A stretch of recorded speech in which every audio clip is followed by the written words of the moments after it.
Hey guys, this is Mike again, and I thought I would do a quick video on the elite choices for Tau players. The first squad I'd like to talk about is the Crisis team. It's actually a really good team, starting off at 22 points a model, and going up from there with the different weapon choices and range and support systems that you can choose. What's really good about this, you start out at 22 points and it's completely customizable. You really can choose how you want to play them, what you want to do with them, the different weapons that they choose. I find when I model them, just on a side note, as I magnetize the top, there's some little magnets, you can probably see it in the glare in there, and that way when I decide to change, which I do quite a bit, the different options, they just will come on and off and do what I need to. My favorite way of running them right now is with the fusion blasters, and I run 2 fusion blasters on each one and then a flamer on each one. They can only fire 2 weapons, so I usually shoot the 6 meltas. They pretty much come in. I've talked about in other videos how I handle those AP-14 vehicles, the Land Raiders. I usually drop them in. And then I bring the Flamers to Overwatch with it. The D3 hits automatically when they get charged. I think I might actually drop the Flamer and choose the, I believe it's the target lock, which lets them shoot at different targets. And that way I can shoot at different vehicles at the same time they drop in. Pretty good squad.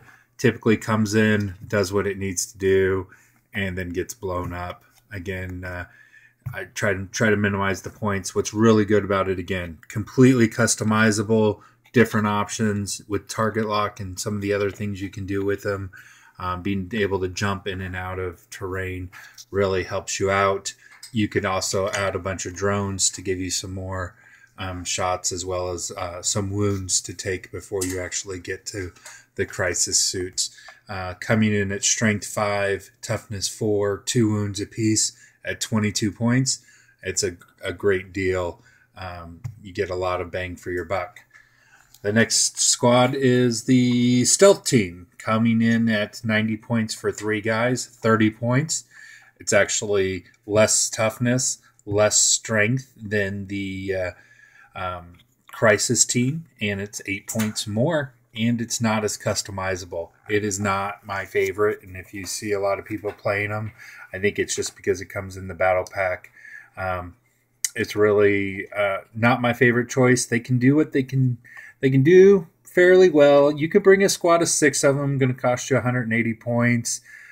Plus, you turn around and make 2 of them with the fusion blaster.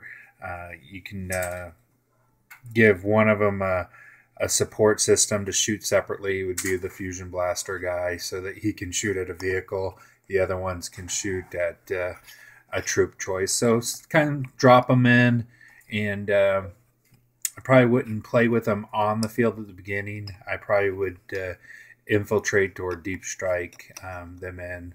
However, they usually are going to die right away as well. But you're talking, again, compared to the crisis suits, which are completely customizable. You can do them whichever way you want, being an extra strength and an extra toughness and an extra wound. For less points, I don't know why you'd want to go with a stealth team. So many weapons now ignore cover, there's no choice but to go with these guys over that. Your third choice is the one that everyone tends to like the best, is going to be your Riptide. And here we go. Here's one of them that I've kind of done. I run him with the fusion, the ion cannon, and then the 2, the ion accelerator, and then the 2 smart missiles. I'm actually debating. I'm gonna maybe take off. I did the same thing, magnetize these guys. Gonna think about putting 2 fusion blasters on him. See if he can be a little bit more of a tank resource and a threat. My biggest thing with that is make him more of a threat so that more people are shooting at him. I usually give him the Feel No Pain and the Interceptor rule. And that way it's a good way to go on him.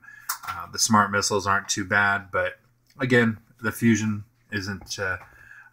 I'm not going to say that that's a bad choice at all. I think I'm going to try it out. I've seen some people and some videos on it, doing it, and thought I would see how it plays out. Feel No Pain, Fusion Blaster, you know, it's going to be really good. Whenever I do the, whenever I Nova Charge him, I actually usually just give him the better invuln, because I'm charging him forward. I'm thrust moving forward. I'm making him a threat so that people will shoot at him. The only thing bad about him is don't get him too close to some troop choices. You know, your Mega Knobs and some of those elite guys are going to be able to tear him apart pretty easily. But if you, or you get into a big swarm army, they're going to lock him in combat. Because that's what I do whenever I play Tyranids and I'm playing against a Tau player. First thing I do is I throw some small little knots at him and get him locked up, because the most he's going to kill is 3 a turn, and they're fearless. And so I'm like, I throw 20 guys at you, lock you in combat, and keep you there for the rest of the game, just hanging out.